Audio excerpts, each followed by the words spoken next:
श्रावण मास महात्म्य। पहला अध्याय। ईश्वर सनत कुमार संवाद में श्रावण मास के महात्म्य का वर्णन। शौनक बोले, हे सूत, हे महाभाग, हे व्यास शिष्य, हे अकुमश, आपके मुख कमल से अनेक आख्यानों को सुनते हुए हम लोगों की तृप्ति नहीं होती है, अपितु बार बार सुनने की इच्छा बढ़ती जा रही है। तुला राशि में स्थित सूर्य में कार्तिक मास का महात्म्य, मकर राशि में माघ मास का महात्म्य और मेष राशि में स्थित सूर्य में वैशाख मास का महात्म्य और इसके साथ उन मासों के जो भी धर्म हैं, उन्हें आपने भली भांति कह दिया। यदि आपके मत में इनसे भी अधिक महिमा में कोई मास हो तथा भगवत प्रिय कोई धर्म हो तो आप उसे अवश्य कहिए, जिसे सुनकर कुछ अन्य सुनने की हमारी इच्छा न हो। वक्ता को श्रद्धालु श्रोता के समक्ष कुछ भी छिपाना नहीं चाहिए। सूत जी बोले, हे मुनियों, आप सभी लोग सुने, मैं आप लोगों के वाक्य गौरव से अत्यंत संतुष्ट हूँ। आप लोगों के समक्ष मेरे लिए कुछ भी गोपनीय नहीं है। दंभ रहित होना, आस्तिकता, शठता का परित्याग, उत्तम भक्ति, सुनने की इच्छा, विनम्रता, ब्राह्मणों के प्रति भक्ति परायणता, सुशीलता, मन की स्थिरता, पवित्रता, तपस्विता और अनसूया, ये श्रोता के 12 गुण बताए गए हैं। ये सभी आप लोगों में विद्यमान हैं, अतः मैं आप लोगों पर प्रसन्न होकर उस तत्व का वर्णन करता हूँ। एक समय प्रतिभाशाली सनत कुमार ने धर्म को जानने की इच्छा से परम भक्ति से युक्त होकर विनम्रता पूर्वक ईश्वर भगवान शिव से पूछा।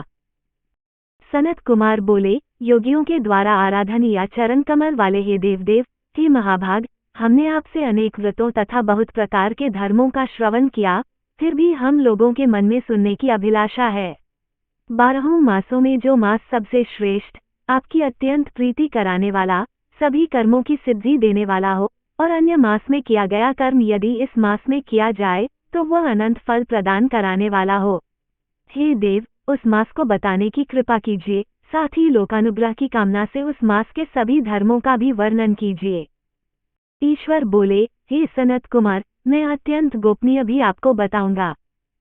हे सुव्रत, हे विधिनंदन, मैं आपकी श्रवणेच्छा तथा भक्ति से प्रसन्न हूँ।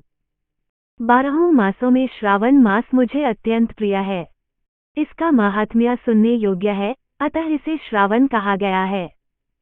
इस मास में श्रवण नक्षत्र युक्त पूर्णिमा होती है, इस कारण से भी इसे श्रावण कहा गया है। इसके महात्म्य के श्रवण मात्र से यह सिद्धि प्रदान करने वाला है, इसलिए भी यह श्रावण संज्ञा वाला है। निर्मलता गुण के कारण यह आकाश के सदृश है, इसलिए नभा कहा गया है। इस श्रावण मास के धर्मों की गणना करने में इस पृथ्वी लोक में कौन समर्थ हो सकता है, जिसके फल का संपूर्ण रूप से वर्णन करने के लिए ब्रह्मा जी 4 मुख वाले हुए, जिसके फल की महिमा को देखने के लिए इंद्र 1000 नेत्रों से युक्त हुए और जिसके फल को कहने के लिए शेषनाग 2000 जिह्वाओं से संपन्न हुए। अधिक कहने से क्या प्रयोजन, इसके महात्म्य को देखने और कहने में कोई भी समर्थ नहीं है। हे मुने, अन्य मास इसकी एक कला को भी नहीं प्राप्त होते हैं। ये सभी व्रतों तथा धर्मों से युक्त है। इस महीने में एक भी दिन ऐसा नहीं है जो व्रत से रहित दिखाई देता हो। इस माह में प्रायः सभी तिथियां व्रतयुक्त हैं। इसके महात्म्य के संदर्भ में मैंने जो कहा है वह केवल प्रशंसा मात्र नहीं है।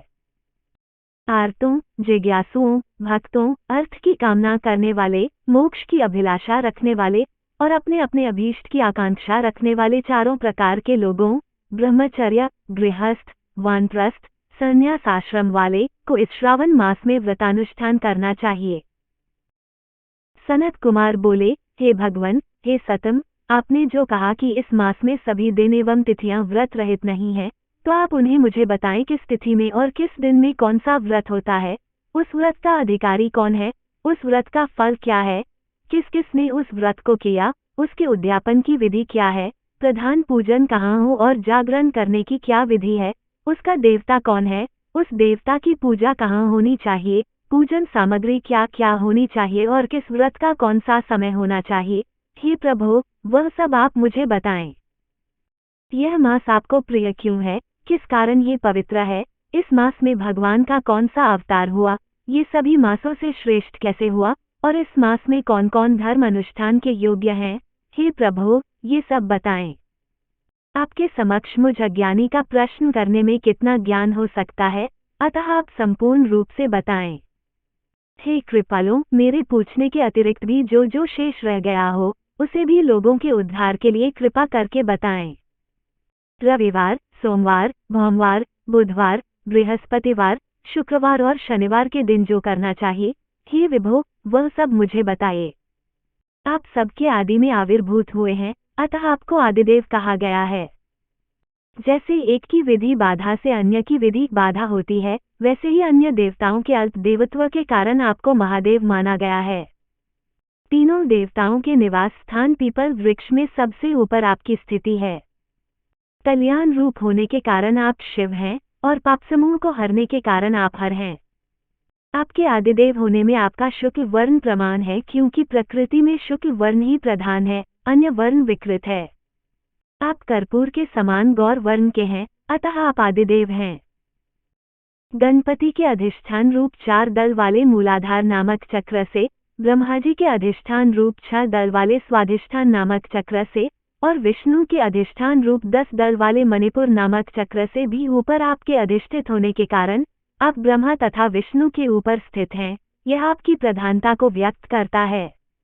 हे देव, एकमात्र आपकी ही पूजा से पंचायतन पूजा हो जाती है, जो कि दूसरे देवता की पूजा से किसी भी तरह संभव नहीं है।